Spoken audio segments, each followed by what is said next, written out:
بسم اللہ الرحمن الرحیم. السلام علیکم. پاکستان کی جو حالیہ تاریخ ہے اس میں سیاست پر سڑک بہت زیادہ اثر انداز ہوئی ہے, دھرنے بہت زیادہ اثر انداز ہوئے ہیں. کون بھول سکتا ہے خان صاحب کے دھرنے در دھرنے اور پھر ایک بڑا والا دھرنا 126 دن والا. اسی طریقے سے کون بھول سکتا ہے تحریک لبیک کے دھرنے در دھرنے اور پھر ایک بڑا والا دھرنا فیض آباد والا. ان دونوں دھرنوں نے بڑے امپیکٹ کیا ہے پاکستان کی سیاست کو کئی حوالوں سے. آج موضوع گفتگو ہے تحریک لبیک پاکستان کا فیض آباد دھرنا. یہ 2017 کی بات ہے, مسلم لیگ نون کی حکومت تھی, نواز شریف صاحب ہٹائے جا چکے تھے. خبر یہ تھی, تاثر یہ تھا کہ اس وقت کی ایجنسیوں اور گورنمنٹ کے درمیان معاملات بالکل بھی اچھے نہیں ہیں. ظاہر تاثر یہ تھا کہ نواز شریف صاحب کو ہٹانے کے پیچھے بھی اس وقت کے سارے معاملات ہیں. نواز شریف صاحب کے حالات خراب تھے اداروں سے, اس لیے وہ ہٹا دیے گئے. اور ایسے میں شاہد خاقان عباسی صاحب وزیر اعظم بنے.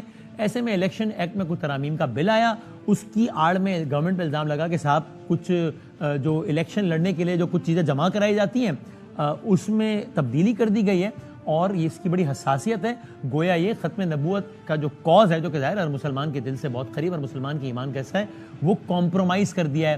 فلور آف دی ہاؤس پہ یہ مسئلہ اٹھا, پی ٹی آئی نے بھی اس پر بہت تنقید کی, گورنمنٹ پہ بہت تنقید ہوئی. تحریک لبیک نے دھرنے کا اعلان کر دیا, دھرنا نکلا پنجاب سے, دھرنا پہنچا اسلام آباد, فیض آباد آ کے بیٹھ گیا, کہا جی وزیر قانون ڈائریکٹ ذمہ دار ہیں, وہ استعفیٰ دیں, اور کیا کیا الزامات نہیں لگے, کافر, گستاخ اور وہ سارے کا سارا معاملہ. اس وقت کی گورنمنٹ پہلے چھپے چھپے الفاظ میں اور بعد میں کھلے کھلے الفاظ میں یہ کہتی رہی کہ بھائی جان احسن اقبال صاحب کوٹ ان کوٹ, یہ ختم نبوت کے کاز میں نہیں تھا دھرنا, یہ ختم حکومت کا کاز تھا. یہ حکومت کو ختم کرنا تھا. ایجنسیوں نے جناب بٹھایا تھا لوگوں کو. خواجہ آصف صاحب جناب جن کی حکومت تھی, جو کہ باجوہ صاحب کی تھی, وہ لائے تھے بندے اور گھر بھی واپس انہوں نے بھیجا. یعنی نون لیگ یہ کہتی رہی کہ یہ ہماری حکومت کو گرانے کے لیے ایک سارے کا سارا معاملہ تھا. And they were enough reasons اور evidences to believe it as well. اس وقت اور بہت کچھ ایسا ہو رہا تھا جس سے تاثر تقویت پا رہا تھا. پھر نون لیگ کی گورنمنٹ ظاہر چلی گئی, خان صاحب کی گورنمنٹ آ گئی. فاسٹ فارورڈ کر کے آگے آتے ہیں تو ہوا یہ کہ مختلف مراحل سے ہوتا ہوا یہ معاملہ, یہاں تک کہ ایک اور اس میں دلچسپ ڈیولپمنٹ یہ بھی ہوئی کہ اس وقت کے ایک جج تھے, ان کا نام تھا قاضی فائدی صاحب, وہ سپریم کورٹ کے ایک جج تھے. انہوں نے بھی اپنی فائنڈنگز میں ایک جگہ یہ لکھ دیا, تفصیل میں جائے بغیر ہم بات کرتے ہیں ورنہ بات بہت لمبی ہو جائے گی. انہوں نے بھی ایک جگہ فائنڈنگز میں یہ لکھ دیا کہ صاحب یہ فیض آباد دھرنے میں تو فیض حمید صاحب بھی کسی نہ کسی طریقے سے ذمہ دار ہے. اس کے بعد فیض صاحب خلاف ہو گئے فائز عیسیٰ صاحب کے. اچھا یہ الزام نہیں ہے, یہ فیکٹ ہے. یہ اس لیے فیکٹ ہے کہ اس وقت کی گورنمنٹ جو تھی انہوں نے فائز عیسیٰ صاحب نامی جو جج تھے ان کے خلاف ریفرنس بھیج دیا اور کہا کہ ان کی تو یہ پراپرٹی بھی غلط ہے اور یہ پراپرٹی بھی غلط ہے اور ایسے بھی اور ایسے بھی, اور بڑا شور مچائے. وہ اس وقت بھی تاثر یہ تھا کہ اصل معاملہ یہ نہیں ہے. اصل معاملہ یہ کہ اس وقت فیض حمید صاحب اور جو ادارے ہیں وہ خلاف ہو گئے ہیں فائز عیسیٰ صاحب کے, کیونکہ انہوں نے اس دھرنے میں ان کو ذمہ دار قرار دے دیا. اس وقت تک یہ الزام تھا. پھر خان صاحب کی گورنمنٹ چلی گئی, انہوں نے مان لیا, انہوں نے کہا ہاں جی یہ جو معاملہ تھا نا یہ اصل میں ہم تو استعمال ہو گئے, یہ فیض صاحب اور باجوہ صاحب نے کہا تھا کہ جناب وہ دو آگے ریفرنس فائز صاحب کے خلاف تو ہم نے دے دیا. یہ سب کچھ ہو گیا. وہی فائز صاحب چیف جسٹس پاکستان بن گئے.